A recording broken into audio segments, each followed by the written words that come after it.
বাংলা নববর্ষ ১৪৩২ বরণে রাজবাড়িতে উৎসব মুখর পরিবেশে অনুষ্ঠিত হয়েছে বর্ণাঢ্য শোভাযাত্রা ও র্যালি।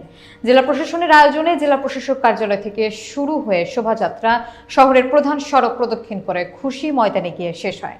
সেখানে ৩ দিনব্যাপী বৈশাখী মেলার উদ্বোধন করেন জেলা প্রশাসক মেজ সুলতানা পারভিন। বিস্তারিত থাকছে বাবলু শেখের তথ্যচিত্রে।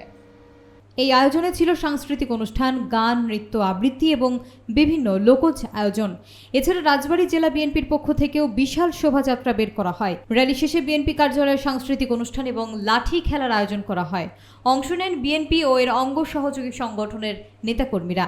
বৈশাখ উদযাপন পর্ষদের উদ্যোগে এসে এস.কে. আব্দুর রউফ হিটুর সঞ্চালনায় চিত্রাঙ্কন প্রতিযোগিতা অনুষ্ঠিত হয়।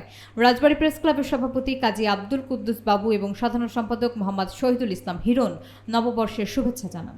দিনব্যাপী রাজবাড়ী জুড়ে নানা কর্মসূচি এবং উৎসব চলতে থাকে, যেখানে সকল ধর্ম বর্ণের মানুষ অংশগ্রহণ করে বৈশাখী আনন্দে মেতে ওঠে।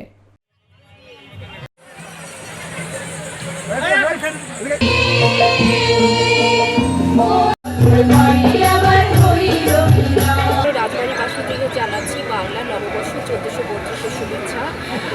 আমাদের জেলা প্রশাসনের পক্ষ থেকে রাজবাড়িবাসীর জন্য প্রত্যাশা হচ্ছে যে একদম সুখ শান্তি এবং অনাবিল আনন্দে ভরে উঠুক আমাদের রাজবাড়িবাসীর জীবন।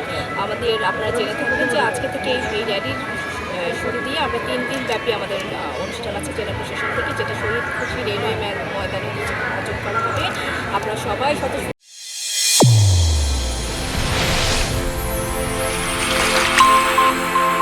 চ্যানেল A1 হৃদয়ের স্পন্দন।